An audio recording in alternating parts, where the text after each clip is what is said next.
यो फ्युलबाट सबभन्दा पुरानो फ्युलबाट ढलान छ बाटो।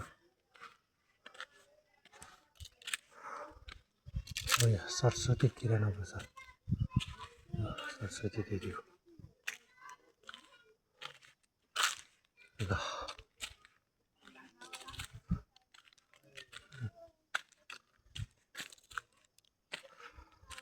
सबै चौरै चौर है।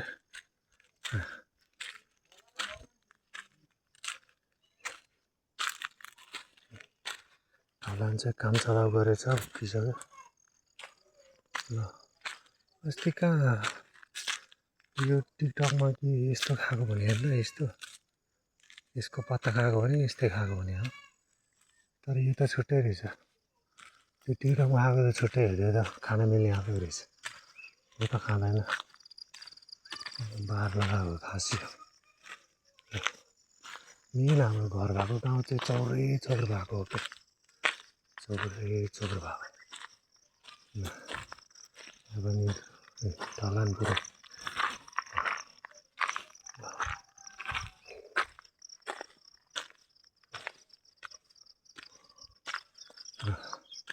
पर्खालै पर्खाल हो क्या, फेरि पर्खाल सुरु भयो।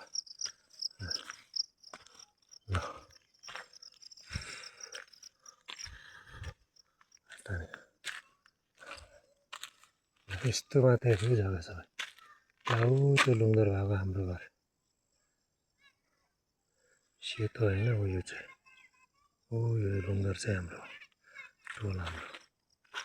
ल ए बाटो यस्तो छ।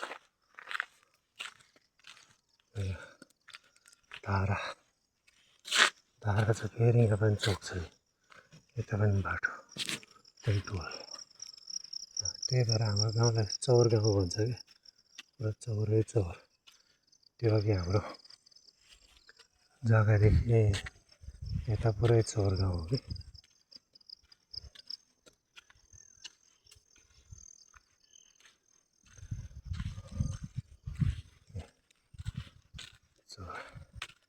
बाटो यत्रो ठुलो छ है, तर यहाँसम्म मात्रै।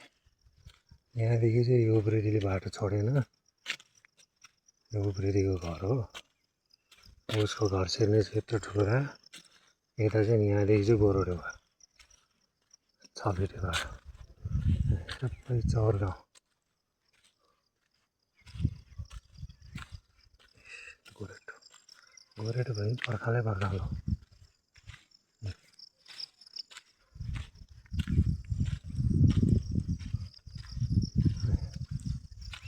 ल त्यो फुपूको घर के थियो, कान्छी फुपूको, एक्लै बस्छ। यो पनि ठुलो चौर छ यो पनि।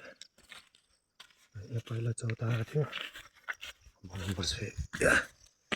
ल ए पुरा चौर हो क्या पुरै। यहाँदेखि माथि चाहिँ ऊ माथितिर चाहिँ चौर छैन, ऊ त्यो परतिर सब चौर हो।